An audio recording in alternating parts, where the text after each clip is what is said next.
Hi, this is the voice of Heidie Calero with another, this time very interesting economic capsule which affects all of us.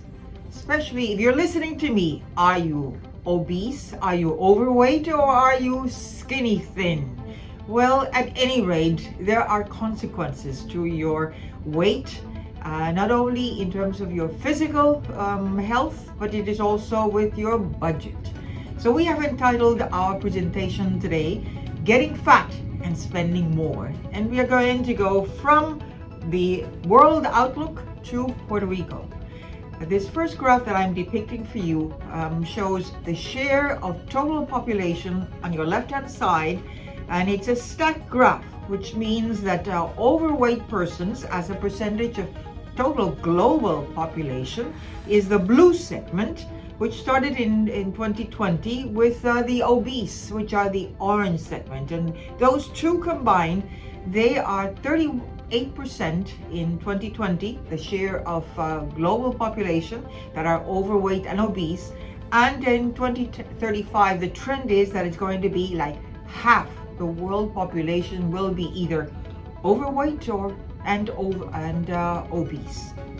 On the right-hand side of that graph, it's the economic cost as a percentage of global gross domestic product, or GDP. That is the measure of economic activity in the world.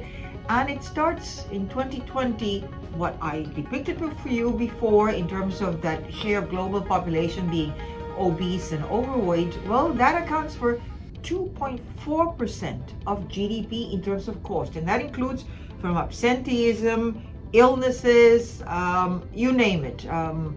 It's all the health cost. It's all that has been estimated to be 2.4% in 2020 of gross domestic product. And by 2035, it's supposed to be like 2.9% of that GDP, which is estimated to be the total economic cost of all these consequences, $4.3 trillion. That is so many zeros to the right that it spins your head. So what are the consequences of all this obesity and overweight? Well, let's look at Puerto Rico. That was the globe. Let's look at Puerto Rico. And in this first graph, you see the rising obesity in Puerto Rico as published by the World Atlas on Obesity. And it gives you the prevalence. That's the basic mass that you have in your body that indicates fat. It's above 30 grams per kilometer per meter square. And that indicates in these four categories that I'm depicting for you. The girls at the bottom are the mustard yellow. The boys are the light blue that you see there. Men are in that dark blue, and women are in that purple, or rather the carmine red. And as you can see there, in 2020, girls were about 21% of the total population that are overweight and obese. The children, the boys, were 4%, men were 10%, and women were 12%.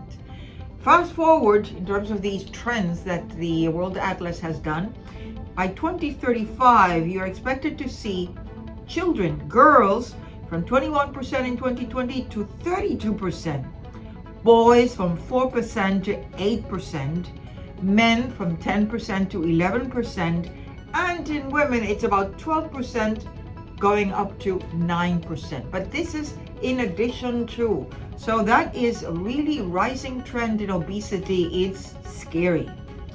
Why? Because all these excess weight that we are carrying has consequences, not only for your budget and your pocketbook, but also in terms of diseases, not only at your personal level, but at a society's healthcare level.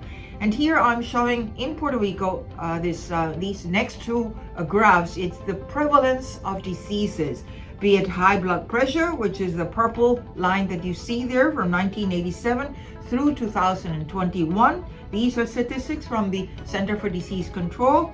and tells you the prevalence, the percentage of the population that has these diseases.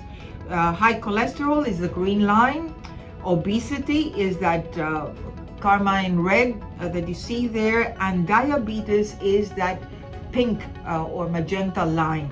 And it is a high incidence, especially diabetes, from 10.5% to now 16.8% in 2021. Notice in terms of the obesity, from 19% in 1997 to 36% back in 2021. The green line, which is the high cholesterol, from 20.9 to almost 41.4, and the high blood pressure, which is also the almost the precedent for strokes, for heart diseases, you name it. So many diseases come from that, from 24.4 to 41.8%.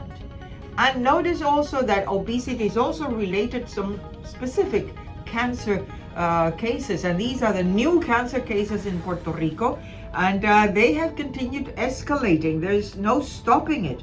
From 373 cases in 2009, by 2019, which are the latest that we have available, it's almost 520 new cases on that particular year. And all of this, despite what you're seeing here, all of these diseases are in the foreshadow or against the background of so much money that we spend on healthcare.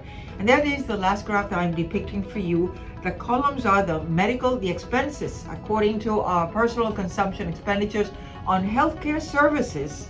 If we were going to go on the other side by adding all the expenses in terms of physicians, in terms of hospitals, could be much more. But let's stick just with the personal consumption expenditures. And in 1995, that was about $3.5 billion. Those are the columns that you see there.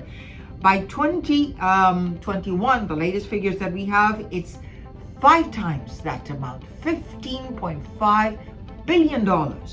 And by 2030, if we were to continue with this trend, it would be somewhere in the region of $26.5 billion.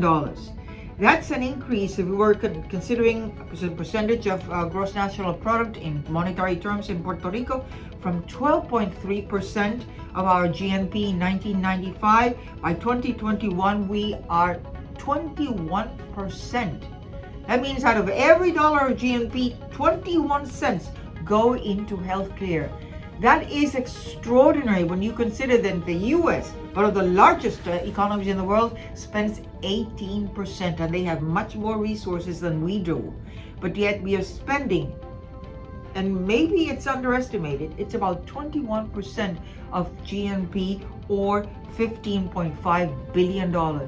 How can we have such terrible incidences in terms of diseases? Why is it that we have so many new cases of cancer? And it's all, again, very closely related to these trends in obesity and overweight. So if you're listening to me in this capsule, please pay attention to these trends, because you might be one of those cases that are endangering your health, are impoverishing yourself because you need money for your old age, and you could be one case that has one of these terrible diseases, from diabetes to stroke to brain damage, you name it, even some of the cases of cancer. So don't forget that our editorial line in the Voice of Heidie Calero is to educate you. Take notice of these trends, which are very important, because Puerto Rico is not the center of the universe, but certainly is where we live, and it is our life, it's our money, and we need to be healthy, because things are not going to get better if we do not take care of our own in terms of our own style of living. Don't forget that this is a service of Puerto Rico Economic Pulse, and to subscribe to YouTube if you haven't already done so, to the Voice of Heidie Calero, and give us a like to these capsules, and remember that the economy is all of us. Thank you.